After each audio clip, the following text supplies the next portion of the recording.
ना हम Intex question solve करेंगे जो कि हमने वाटर पॉल्यूशन और उसके प्योरिफिकेशन भी पढ़ा।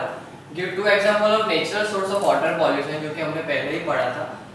Any two natural source of water pollution, text book से वेरी करके हम लिख सकते हैं। यहाँ पर सभी दिया गया है water pollutants. Okay, natural source होते हैं हमारे जो ऑयल वेल्स है, ऑयल वेल्स है हमारा, नहीं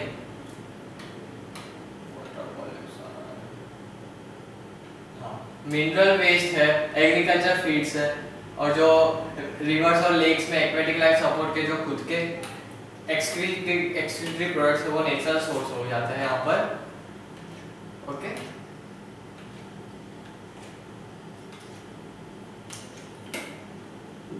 एंड अदर हो गया natural source of water pollution कि जो एक्वेटिक प्लांट्स है, एक्वेटिक अंदर जो प्लांट्स होते हैं वो भी एक्सक्रीट करेंगे कुछ ना कुछ प्रोडक्ट जो कि सी के वाटर में छोड़ देते हैं प्लांट के वाटर बॉडीज में, वो भी एक natural source of water pollution हो गया। और इस biological magnification, the accumulation of non biodegradable compounds and pesticides bracket में लिख देना, जो कि increase the concentration in each tropic level and final result into the high concentration of DDT, like example is called biomagnification. Then give a technical term in for enrichment of water bodies with nutrients coming from fields. Okay, तो इसको कहते हैं eutrophication. eutrophication give one source of one disease caused by fungal, वो bracket में सभी दिया है, वहां से आप लिख सकते हो।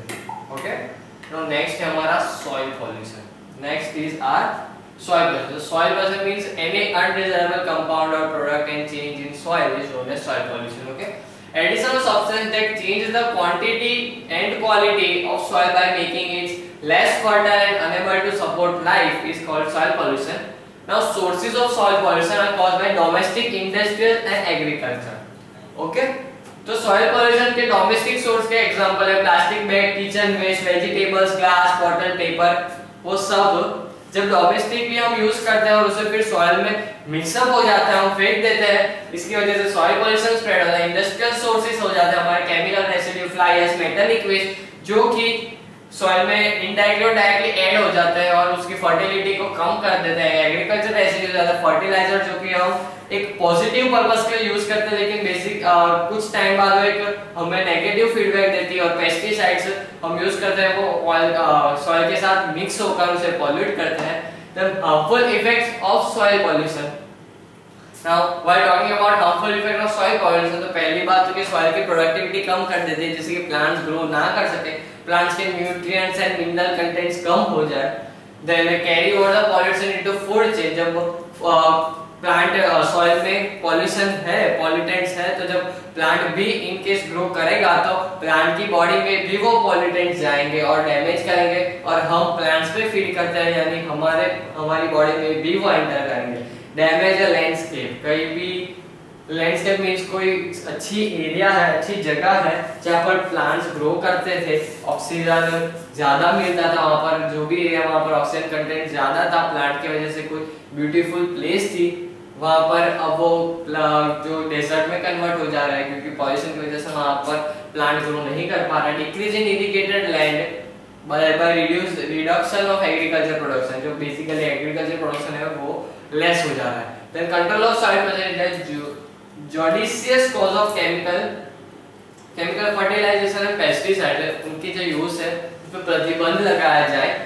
Then proper appropriate irrigation practice, जो भी इरिगेशन प्रैक्टिस है जो कि हार्मफुल नहीं है, पॉल्यूशन स्प्रेड नहीं कर रही, वो ऐसे appropriate irrigation practice irrigation methods use करने चाहिए। Conversion of farm waste into compost and much use the bio fertilization and manure in farm, जो भी मैन्योर है एनिमल्स के और जो बायो फर्टिलाइजर उन्हें ही यूज करना चाहिए, जिसकी वजह से जो फार्म उसमें ज्यादा से ज्यादा न्यूट्रल कंटेंट रहे और हमें प्रोडक्टिविटी ज्यादा मिले। Ensure the use of pollution free and treated waste water used for irrigation method. Okay, तो जो सॉइल के लिए, प्रोडक्टिविटी के लिए वाटर भी एक बेसिक नीड है, तो हमें वाटर भी ऐसा यूज करना चाहिए जो कि उससे आगे जाकर पॉल्यूट ना करे। Recycling of waste material, for example plastic, metal, glass and recyclable and incinerable of non recyclable waste, जो भी नॉन रिसाइकल मींस जिससे हम नॉन डिग्रेडेबल मटेरियल है जिसे हम डिग्रेड नहीं कर सकते, उन सारे मटेरियल्स को रिसाइकल करना चाहिए, ना कि सॉइल में फेंक देना चाहिए, जिससे उसकी लाइफ जो यूजेज हम उसे जितना यूज कर सकते हैं वो टाइम बढ़े एंड पॉल्यूशन भी ना फैले। नाउ बेसिकली सॉइल पॉल्यूशन की बात करते हैं तो हमारे माइंड में वही आता है कि सॉइल इरोजन। तो सॉइल इरोजन का बेसिक नीड कह सकते हैं हम कि वो डिफॉरेस्टेशन की वजह से होता है, क्योंकि प्लांट्स की जो रूट्स है वो सॉइल को पकड़ के रखती है, जिसकी वजह से वो मूव ना हो। लेकिन जब प्लांट्स नहीं होते और ज्यादा अर्थक्वेक आता है या फिर बहुत फ्लड आता है या फिर वाटर की क्वांटिटी बढ़ जाती है सॉइल में, तब वो डिटैच हो जाती है एंड सॉइल के पार्टिकल लूज हो जाता है और देन विंड की वजह से भी सॉइल इरोजन होता है। जैसे कि वो लूज हो गई सॉइल, अब हवा चलेगी तो वो हवा के साथ मूव होने लगेगी एंड सॉइल में be eroded by water and wind, each contributing towards a significant amount of soil loss every year in country। वो सॉइल मूव हो जाती है और जो प्रोडक्टिव सॉइल थी वो हमारे पास नहीं रहती। Types of soil erosion, right? Soil से जो टाइप है wind erosion, the erosion of large quantity of fine soil particles and sand from deserts by wind in known wind erosion, it is spread over the cultivated land and thus destroy the fertility। wind erosion से जो desert soil particles वो large amount में आते हैं wind के साथ और destroy करते हैं हमारी फर्टिलिटी को। Seed erosion, when water moves over the land surface as a seed, it takes away the topmost thin layer of soil। This phenomena occurs uniformly on the slopes and hilly areas, river beds and areas affected by the flood। This type of erosion is seed erosion में जो topmost layer होती है वो flow कर जाती है water के साथ, जिसकी वजह से वाटर लॉस होता है और हमें सॉइल इरोजन होता है। गली erosion, when water moves down the slope as a channel, it scoops out the soil and form a gullies which gradually multiply and spread over large area, which this type of soil erosion known as gully erosion। को बहुत बड़े area में पूरी cover हो जाती है soil से और अब वो रहने लायक नहीं रहती, इसे गली इरोजन कहते हैं। Then effects of soil erosion, soil erosion may have several adverse effects such as top layer of productive land may wash away, जो कि टॉप लेयर होता है जिसमें ह्यूमस होता है, कई टाइप के न्यूट्रिएंट्स होते हैं और सोया मिनरल्स होते हैं, वो मूव ऑन कर जाती है टॉप लेयर, जिसकी वजह से वॉश अवे हो जाता है। Roads, fences, bridges, trees and house may get damage. अब सॉइल इरोजन हो रहा है तो उसकी वजह से जो near by road, fence, bridge, trees, house या फिर कोई भी लोकल एरिया है वहां पर डैमेज हो सकता है। फाइन सॉइल में बी ट्रांसपोर्टेड फाइबर, और विंड की वजह से जो सॉइल पार्टिकल्स है वो फ्लो करके दूसरी कोई और जगह जा रहा है और सॉइल के फाइन पार्टिकल्स ट्रांसपोर्ट कर रहे हैं और वो प्रोडक्टिव नहीं रहती। क्रॉप्स एंड पास्चर लैंड्स में भी destroy either by being washed and out by covered with mud. अब पानी के साथ जब सॉइल आएगी तो वो मड के फॉर्म में आएगी और वो कवर कर जाती है फर्टाइल लैंड को, अब वो प्लांट्स क्रॉप को भी डिस्ट्रॉय कर देती है और आगे एग्रीकल्चर के लिए सूटेबल नहीं रहती। Flooded fields may take a long time to recover and fertilizers may also be washed out leading to the reduction of agriculture। Soil erosion का मतलब ही वो है कि जो सॉइल हमारे पास फर्टाइल थी वो अब नहीं रही, जिसकी वजह से हम एग्रीकल्चर नहीं कर पा रहे। Organic matter of soil residue और any applied manure is relatively light weight and can be readily washed off the fields. Crop emergence growth and yield are directly affected by loss of, ये point note कर लेना।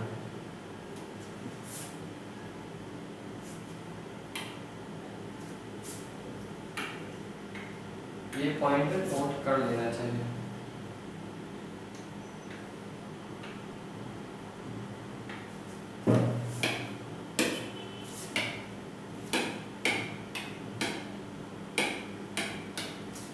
Soil erosion changes the composition of soil, leaving infertile rock behind. Soil quantity, quality, structure, ability, texture may also be affected. जो कि पहले थी अब वैसी नहीं रही. The breakdown of aggregates and the removal of smaller particles or entire layers of soil or organic matter can be weaken the structure and even change the texture. The texture change in turn affect the water holding capacity of soil, making more susceptible to extreme conditions such as drought. अब जो soil move हुई है या फिर उसकी fertility कम हो गई है, उसकी वाटर होल्डिंग कैपेसिटी भी अफेक्ट होती है, जिसकी वजह से वो पानी होल्ड नहीं कर पाती और जो क्रॉप्स उगने वाले हैं उसको पानी सफिशिएंट अमाउंट में नहीं दे पाती, जिसकी वजह से ड्रॉट होता है और प्लांट्स और फूड एंड वाटर सभी की शॉर्टेज हो जाती है. Sedimental which reaches the streams and water courses due to soil erosion clog drain and stream channel deposit in the reservoir and reduce quality of downstream water. Okay. Now basic natural cause of soil erosion. Okay. Natural cause की बात करते हैं, water erosion है and wind erosion, जो कि हम control नहीं कर पाते. वाटर बहुत स्पीड में आया और सारी सॉइल है वो अपने साथ ले गया, cause soil erosion. Okay, basically rainfall में. और विंड इरोजन मींस विंड इतनी जोर से आई कि सभी सॉइल पार्टिकल्स को अपने साथ ले गई और हमारे पास अब फर्टाइल एंड रिप्रोडक्टिव लैंड नहीं रही. Next is winds blow away the fine particles. Anthropogenic means humans की वजह से जो सॉइल इरोजन होता है, जैसे कि हमने बात की पहले कि बेसिकली डिफॉरेस्टेशन की वजह से सॉइल इरोजन ज्यादा होता है, क्योंकि cutting down of trees, forest is exposed ground surface of direct impact of rainwater. For example, in absence of proper vegetation cover, there is no interception of rainfall and falling rain strike the soil surface directly, throwing up the loose soil particle in water in air with the washed away by rainwater. Okay, roots नहीं है, plants नहीं है, जिसकी वजह से soil को पकड़ के रखने वाला कोई नहीं है, जिसकी वजह से विंड या फिर वाटर की वजह से वो फ्लो ऑफ हो जाते हैं. Construction work, mining, digging canals and ditches change the structure of soil. This excavation soil erosion due to high speed winds. अगर माइनिंग चल रही है, कंस्ट्रक्शन वर्क चल रहा है, तो सॉइल की क्वालिटी को चेंज कर देते हैं, जिसकी वजह से अगर विंड या फिर वाटर आएगा ज्यादा स्पीड में तो वो सॉइल को ले जाएगा अपने साथ. Excessive use of plough machine, fertilizer, irrigation में डैमेज हो जाता है. प्लॉग एंड मशीन्स के ज्यादा इस्तेमाल की वजह से भी वाटर की फर्टिलिटी रिड्यूस होती है, प्रोडक्टिविटी कम होती है. In many areas trees and grasses are depleted because of overgrazing by animals. जो एनिमल्स होती है वो पॉपुलेशन बढ़ जाती है और ओवरग्रेजिंग की वजह से ज्यादा फूड खा लेने की वजह से प्रोडक्शन कम हो जाता है और सॉइल इरोज हो जाती है, जिसकी वजह से सॉइल इरोजन स्प्रेड होता है, बढ़ता है. प्रिवेंशन ऑफ सॉइल इरोजन के में हमारे पास आ जाता है methods to control soil erosion. The roots of the trees hold soil material together, therefore we should protect our forest and trees from being cut down. Okay, deforestation की वजह से वो सॉइल लूज हो जाती है, रूट्स नहीं रहते. इसको प्रिवेंट करने के हम एफॉरेस्टेशन करेंगे. डिफॉरेस्टेशन का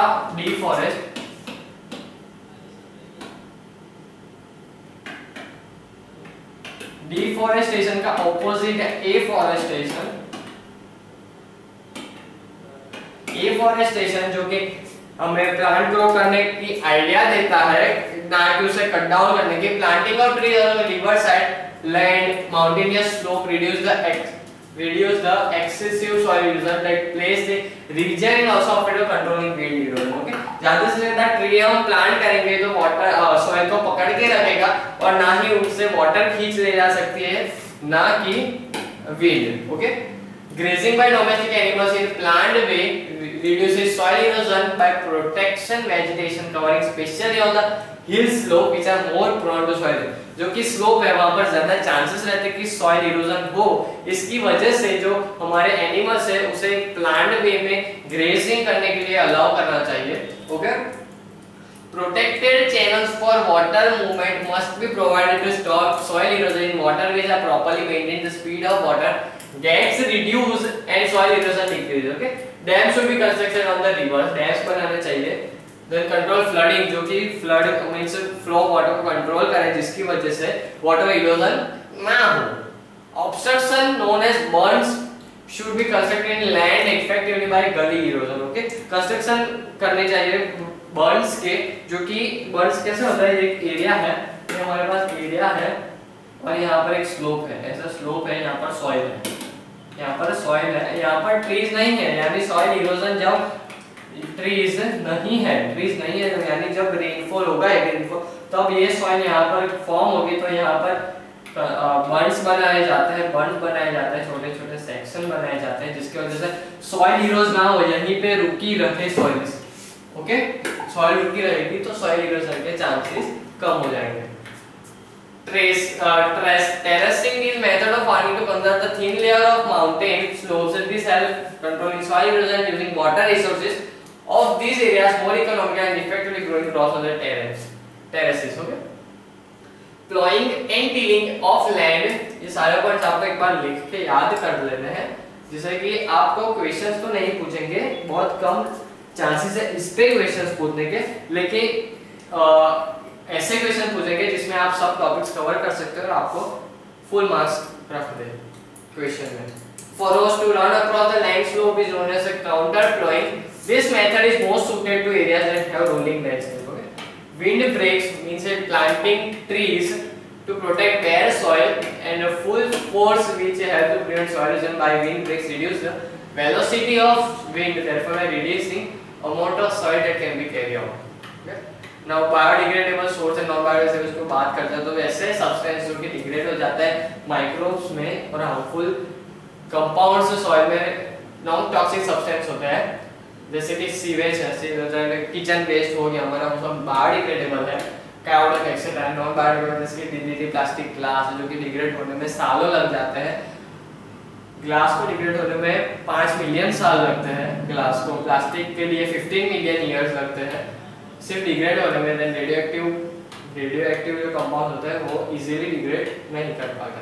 और नेक्स्ट अगर जो सॉल्यूशन है उसके लिए, जो कि नॉन बायोडिग्रेडेबल सब्सटेंस है, उसको हम रिसाइकल कर सकते हैं, रीयूज कर रहे हैं, जो 3 R's है हमारे, रिड्यूस, रीयूज, रिसाइकल, जो कि नॉन बायोडिग्रेडेबल सब्सटेंस के लिए है वो हम यूज करते हैं। जो नॉन बायोडिग्रेडेबल है जैसे प्लास्टिक है उसको रिड्यूस करो, यूज करना कम करो, अगर है तो रीयूज करो, यानी पॉलीथीन को रीयूज करते जाओ और मल्टीपल टाइम यूज करो, देन रिसाइकल करो, उसे दूसरे फॉर्म में चेंज करो और यूज करो। Then next is noise pollution. Noise pollution can be simply defined as unwanted sound. Unwanted sound की बात करते हैं तो जो हमारे कान जो कि 20 to 20,000 हर्ट्ज की फ्रीक्वेंसी सुन सकते हैं, उसमें भी जो नॉइज हमें काम की नहीं है, जैसे कि स्पीकर्स के हाईलाइटेड कोई भी फेस्टिवल्स में ज़्यादा 20 can hear 20 dB to 20,000 dB की सुन सकते हैं हम। तो जो भी अनवांटेड साउंड है, जैसे कि sound from machines, then festivals में जो स्पीकर्स में साउंड्स बजते हैं जनरली अर्बन एरिया में, जो कि हमारे कान के लिए नहीं होता है, वो एक टाइप ऑफ पॉल्यूशन स्प्रेड करते हैं। Worker using heavy machinery are exposed to high noise level too long period every day. This intensity of sound increase the dB decibel, उसमें मार्क कर दो कि इंटेंसिटी ऑफ साउंड, इंटेंसिटी और lowest intensity हमारी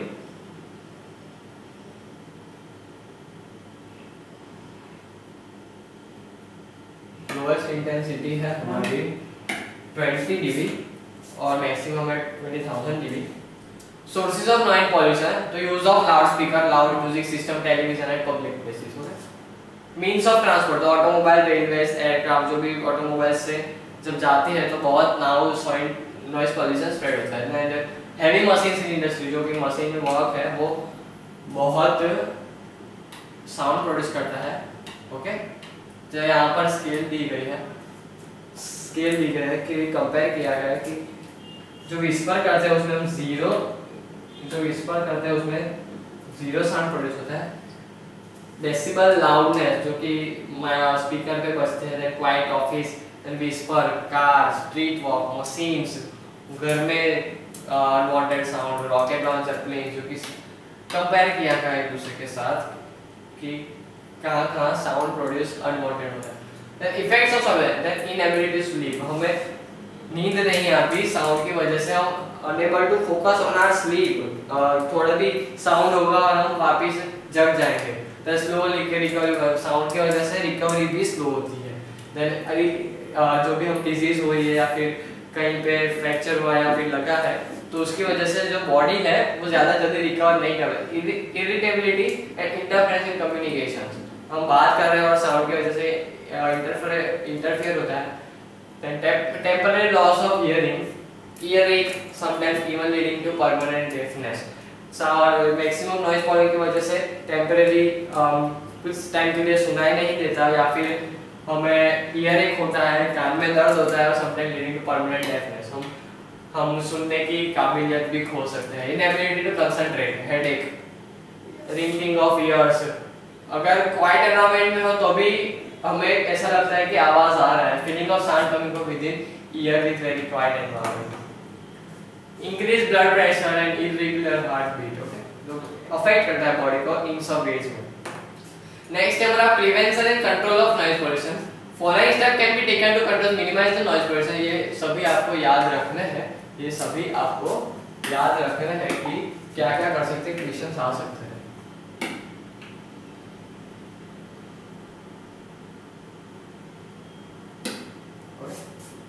जैसे कि control noise pollution emanating from your radio and television, volume control में रखकर हम नॉइज पॉल्यूशन को कम कर सकते हैं।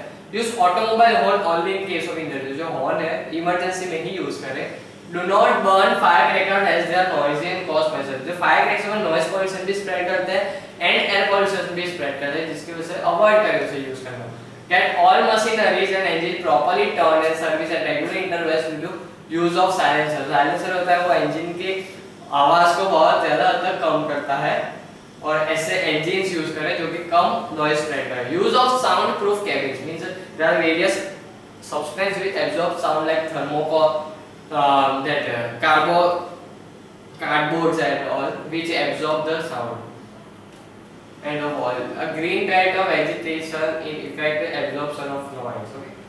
Not playing loudspeaker during odd hours, it is legally to banned and should be reported to police. अगर आपको कोई डिस्टर्ब कर रहा है odd hours में, रात को देर रात तक स्पीकर का यूज कर रहा है, तो आप पुलिस को इमीडिएटली रिपोर्ट कर सकते हो।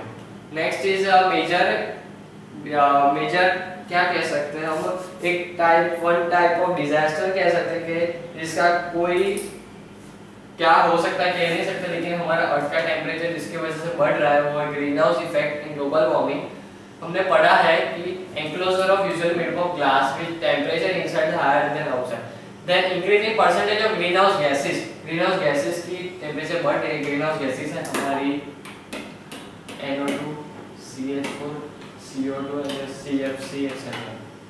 ओके, ग्रीन हाउस गैसेस बढ़ रही है तो वो अर्थ की हीट को ट्रैप करके रखती है, और एवरेज अर्थ की हीट बढ़ती जा रही है और टेम्परेचर भी बढ़ रहा है।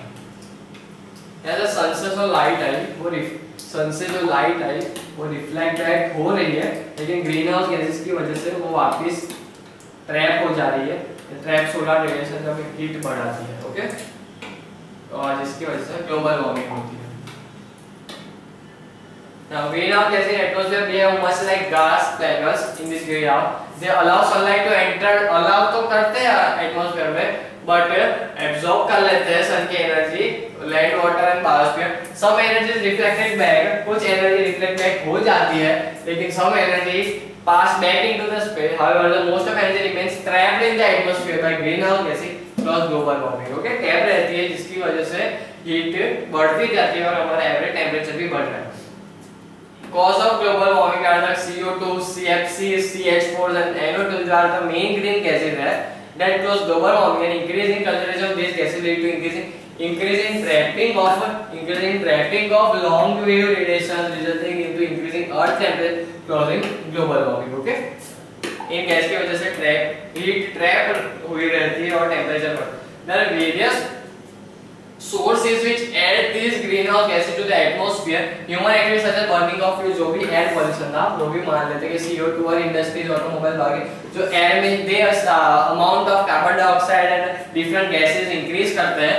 Then marshes, paddy fields, cattle sheds and biogas plant pollution वो भी मीथेन को atmosphere में add करता है. The refrigerator जो भी CFC को एनवायरनमेंट में एमिट करने वाले जो भी एप्लायंसेस है जैसे कि फ्रिज हो गया, एयर कंडीशनर, एसी हो गया, वो सब CFC को एनवायरनमेंट में रिलीज करता है. Then nitrogenous oxides are add to the organic matter formed by different automobiles. Automobile से NO2, SO2, CO2 तीनों टाइप के ऑटोमोबाइल से रिलीज होते हैं. Then effect of global warming, an increase in atmosphere temperature will cause sea level to rise by 1 to 2 mm per year. जब atmosphere बढ़ रहा है तो सी का level 1 to 2 mm per year बढ़ रहा है जिसकी वजह से इन केस सुनामी आ सकती है. Okay, the temperature near ocean surface will be increase and cause glaciers and polar ice melt. Temperature बढ़ने से जो ट्रैप्ड वाटर है आइस एंड ग्लेशियर्स में वो भी अब मेल्ट हो रहा है और जिसकी वजह से न्यूमरस आइलैंड है वो अब डूब जा रहा है. Global warming will produce severe heat waves during summers causing heat related illness and death. ज्यादा गर्मी के कारण भी किसी की डेथ हो सकती है. Due to increase in surface temperature, the parasites and pests will adequate the temperature to survive, leading to increase in the number. जो parasites and pests है गर्मी की वजह से वो डीनेचर हो जा रहा है और वो एडप्ट कर लेते हैं अपने सेल्स को तो सर्वाइव करने के लिए. They will reduce the crop production and more incidence of plants and human.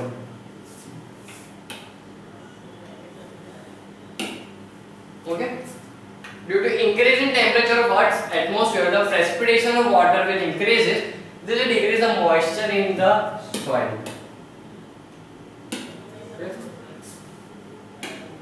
Prevention of water, prevention control of global warming. तो global warming को prevent करने के लिए हम क्या क्या करें? तो use energy efficient automobile application other than fossil fuels, okay, जो कि harmful pollutants release कर रहे हैं air में atmosphere में उनको use ना करें. Minimize the use of fossil fuels such as petrol, diesel. Minimize करें पेट्रोल डीजल का जो कि उसके एग्जॉस्ट में हमें हार्मफुल गैसेस मिले. Reusing home wastage, newsprint, cardboard, glass, metals जो कि उसको यूज ज़्यादा करें. By doing so, we can reduce CO2 emission by 850 pound annually. Means हम होम वेस्ट को कम करेंगे तो हम 850 पाउंड्स ऑफ कार्बन डाइऑक्साइड को सेव कर सकते हैं यानी एमिट ना हो रिड्यूस कर सकते हैं.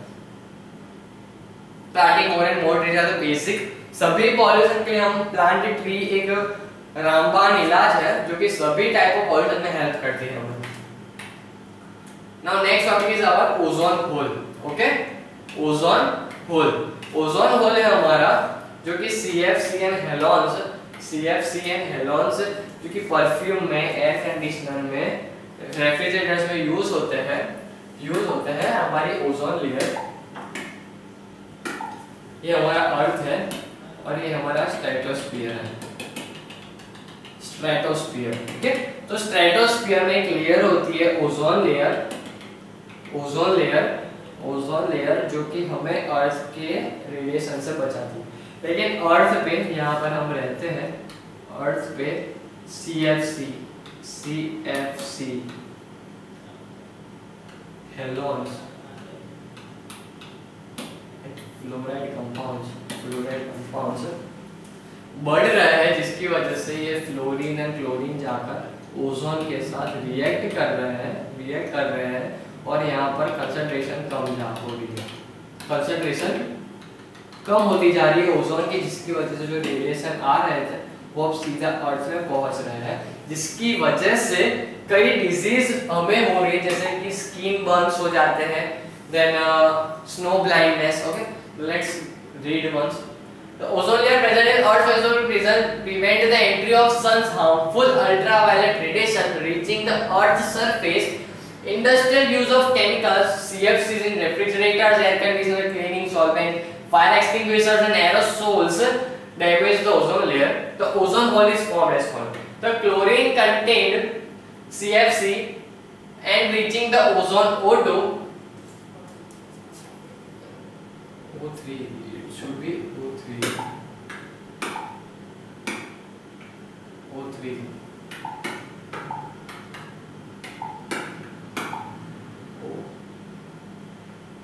3. Layer split the ozone molecules to form O2, and amount of ozone thus get reduced and cannot prevent the UV radiation. Prevent नहीं कर पाती, कर जाती है UV radiation. They are being reduced by 30 to 40% reduce हो जाती है, लेकिन thickness of ozone umbrella और shield over the Antarctic regions के ऊपर ozone hole फॉर्म हुआ है, जिसकी वजह से एंटार्क्टिक में जो आइस है वो अब वो मेल्ट हो रही है और वाटर का अमाउंट जो सी में बढ़ रहा है और कई आइलैंड्स डूब गए हैं. Okay, just graph that effects of depression of sunburns, fast aging of skin, cancer of skin, snow blindness. Okay, ये सारी इफेक्ट्स है हमारे बॉडी पे. कैटरैक्ट की वजह से कैंसर ऑफ रेटिना हो सकता है. जेनेटिक डिसऑर्डर, जो यूवी रेडिएशन है वो एक टाइप का जेनेटिक डिसऑर्डर प्रोड्यूस करता है म्यूटेशन की वजह से, जिसकी वजह से अगर न्यूबॉर्न बेबी पे कई डिसऑर्डर्स आ सकते हैं न्यूबॉर्न बेबी को.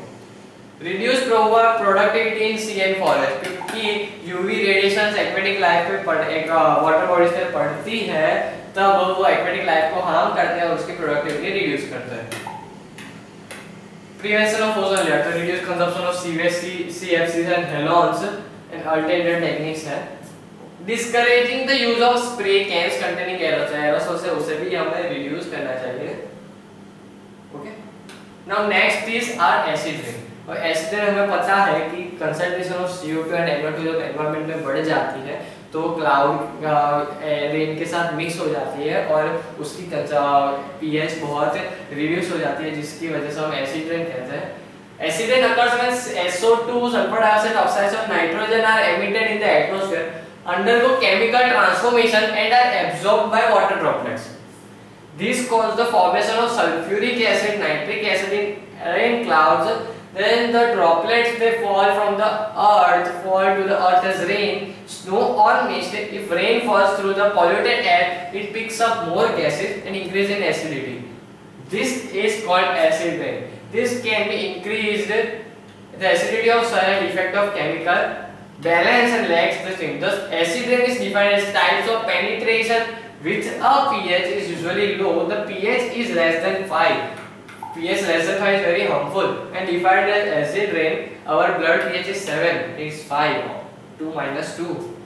Acid rain is a serious environmental problem that affect large plant all over the world. Okay. Sources of acid rain. The sulfur dioxide is generally byproduct of industrial processes, burning of fossil fuels, melting and coal-fired power generations and natural gases processing are main contributors to sulfur. Then main sources of oxides of nitrogen emission is combustion of fuel in motorcycles, residential, commercial, industrial and electrical utility body engines. Basically you know air pollution ही है. ऐसे effects of acid, it cause acidification of lakes. Lakes को acidify कर देते हैं, जो भी water bodies है उसकी pH कम कर देते हैं, living organism के suitable नहीं रहते. फिर structure और कई जैसे कि जो monuments उसे भी damage करते हैं. Damage of trees and weight sensitive forest soils. In addition, acid rain accelerates the decay of building materials. In addition, acid rain decay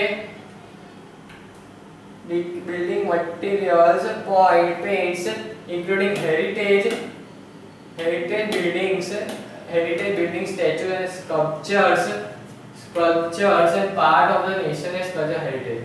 Okay, इसे monuments को डैमेज करते हैं. Prior to falling to the earth, sulfur dioxide and nitrogen dioxide gases and their particulate matter derived sulfates and nitrates contribute to visibility degradation of harmful public health. Okay, some major effects of acid rain on vegetation, buildings, health, human health are given below. Lower pH की वजह से acid rain acidic in nature होती है तो aquatic life को affect करती है और रहने के लायक नहीं है. And acidity release aluminium into water. Acidity की वजह से वाटर में एल्यूमिनियम रिलीज होता है, जिसकी वजह से layer of aluminium hydroxide form होती है. गिल स्लिट फिश के जो गिल्स होते हैं उस पे एल्यूमिनियम हाइड्रोक्साइड की लेयर फॉर्म हो जाती है, जिससे कि लोअर pH की वजह से most fish do not hatch and lower pH can kill adult fish. Okay, adult fish को भी वो किल कर देती है।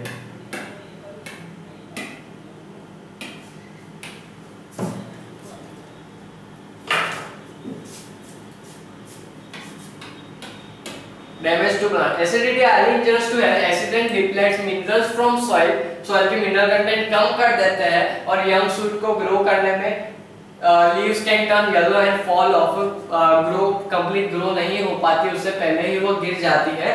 Then whole plant eventually dies, acid rain can slow the growth of forest, cause leaves and needles to form brown and fall off and die. In extreme cases, trees and whole areas forest can die. ज्यादा acid हो तो पूरा forest भी burn हो सकता है। Now damage to soil, acid rain may take soil more acidic because mineral contents to be washed away. It release toxic chemicals like soils में भी वो एसिड की वजह से टॉक्सिक केमिकल रिलीज होते हैं, जिसकी वजह से उनकी फर्टिलिटी प्रोडक्टिविटी लेस हो जाती है और माइक्रोब्स भी फिर टॉलरेट नहीं कर पाते, एंजाइम्स भी फिर नहीं जी पाते और वर्क नहीं कर पाते। Acid rain also damage the certain building material, historical monument. Acid rain can cause erosion of ancient monument because sulphuric acid जो है, जो एसिड रेन में गिरता है, उसकी वजह से calcium in the limestone and granite भी क्रिएट जिप्सम बन जाता है, जिसकी वजह से वो पहले जैसा नहीं रहता। Acid rain also cause increase ration of oxidation, oxidation को भी इंक्रीज कर देता है, जो कि फिर ऑक्साइड फॉर्म हो जाता है और लेयर बन जाती है मेटल्स पे। Acid rain can cause visibility due to the presence of sulphate and nitrate and visibility भी रिड्यूस कर देती है, जिसकी वजह से एक्सीडेंट का चांस भी बढ़ जाता है। Prevention of acid rain. These are several ways by which sulfur dioxide and nitrogen dioxide emission are reduced. Coal can be crushed and washed during burning. Oil can be treated to remove sulfur. These are the basic prevention of acid rain कि जिससे SO2 और NO2 environment में ना रहे, बल्कि कोई use हम उसका कोई यूज करते हो। Cleaning system to be fitted in the chimney to remove sulphur dioxide, chimney में से सल्फर डाइऑक्साइड एब्जॉर्ब हो जाना चाहिए और ना एग्जॉस्ट ना हो। Improve furnaces can be built with burn fuel more efficient and produce less pollution, pollution कम फैले। व्हीकल एग्जॉस्ट में भी एमिशंस, इंजन एमिशंस लगाना चाहिए, जिससे कम से कम पॉल्यूशन स्प्रेड हो। ओके, रेडिएशंस है। अब रेडिएशन की बात करें, वो भी एक चीफ पॉल्यूटेंट है जो कि म्यूटेशन लाता है और कहीं ज्यादा डैमेज करता है। Radiation was the chief form of energy consist of high energy particle. Radiation के भी नेचुरल में आता है, सोलर और कॉस्मिक एंड ह्यूमन में आता है nuclear. Radiation also have major factors which cause environmental. Radiation have both short and long term effect, they can further can be divide function ionizing and non ionizing. Okay, ionizing में आ जाते हैं alpha beta gamma X ray and non ionizing में आता है ultraviolet रे। ये table आप स्टडी कर लेना। लॉस ऑफ हेयर होता है, जीन म्यूटेशन, क्रोमोसोम्स टूट जाते हैं, cancer, male sterility, then penetrating power, बहुत सारे रेडिएशन की हेल्प से ये सब होता है। नाउ टाइम टू एक्सपोजर, जो कि टाइम होते हैं, अगर आप रेडिएशन में मिली सेकेंड्स के लिए रहो तो आपकी बॉडी वो एनर्जी एब्जॉर्ब करेगी। फ्यू सेकेंड्स में आपके बॉडी में मॉलिक्यूलर चेंज आएंगे। मिनट्स में अगर मेटाबॉलिज्म होता है, वो मेटाबॉलिक एक्टिविटीज चेंज होगी, जेनेटिक चेंज आएंगे। कुछ घंटों में सेल डैमेज होने लगेंगे, म्यूटेशंस कॉज होंगे। देन कुछ आवर्स या फिर कुछ सालों आप रेडिएशन में रहोगे तो सेल्स मर जाएंगे, एबनॉर्मल ग्रोथ होगी और फाइनली ऑर्गेनिज्म की डेथ हो जाएगी। Okay, nuclear radiation is harmful to radiation emitted by nuclear substance, जो भी न्यूक्लियर सब्सटेंस है जैसे कि स्ट्रोंटियम आयोडीन है, आयोडीन के आइसोटॉप्स है, वो भी न्यूक्लियर रेडिएशन अपने एमिट करता है, जो कि फूड चेन में एक्यूमुलेट होकर फिर हमारे बॉडी को भी हार्मफुल इफेक्ट पहुंचाता है। न्यूक्लियर पावर प्लांट्स वो होता है जहां पर न्यूक्लियर एनर्जी को कन्वर्ट करा जाता है इलेक्ट्रिकल एनर्जी में utilizing heat. India is the most nuclear power plant in Narora in UP. कुछ न्यूक्लियर पावर प्लांट्स की डिटेल्स दी गई है, कुछ न्यूक्लियर पावर प्लांट्स की डिटेल दी गई है जो कि हमें पता होना चाहिए। नाउ डिस्पोजल, अगर न्यूक्लियर रिएक्टर्स यूज होते हैं तो न्यूक्लियर वेस्ट होता है, जिसको डिस्पोज करना बहुत बड़ी समस्या है। तो उससे डिस्पोज करने के लिए और वेस्ट भी उसमें से रेडियोएक्टिव रेडिएशंस एमिट करते हैं, इसको डिस्पोज करने के लिए हमें डम्प्स सस्ट container dump into the deep pace, खड्डा करके रॉक्स के बिटवीन में उसे डिस्पोज करना पड़ता है जिसके उसकी रेडिएशन बाहर ना आए। Now protection against radiation, exposure to radiation may affect both young and adults, entry of children and female pregnancy is provided in nuclear installation, क्योंकि प्रेग्नेंट फीमेल्स है उसमें म्यूटेशन आ सकता है और जो बेबी है उसे बहुत हार्म पहुंच सकता है। Nuclear radiation may have to follow harmful effects for cancer in child, फिर मेल स्टेरिलिटी, जो मेल होगा वो स्टेराइल रहेगा, एम्ब्रियो ग्रोथ प्रॉपर नहीं होगा। पीपल वार्निंग है न्यूक्लियर, जो पीपल वर्क कर रहे हैं न्यूक्लियर रेडिएशन के बीच, उनमें शील्ड लीड शील्ड होती है, पहने जाते हैं, थिक कंक्रीट वॉल के बीच में काम करना होता है, तो और प्रोटेक्टिव ग्लव्स है, कहीं वो सेफ्टी एस्पेक्ट्स लेते हैं जिसकी वजह से उनके रेडिएशन ना लगे। Now application of radiation, despite of harmful effect of radiation, their use in various fields of benefit of mankind is generally increased.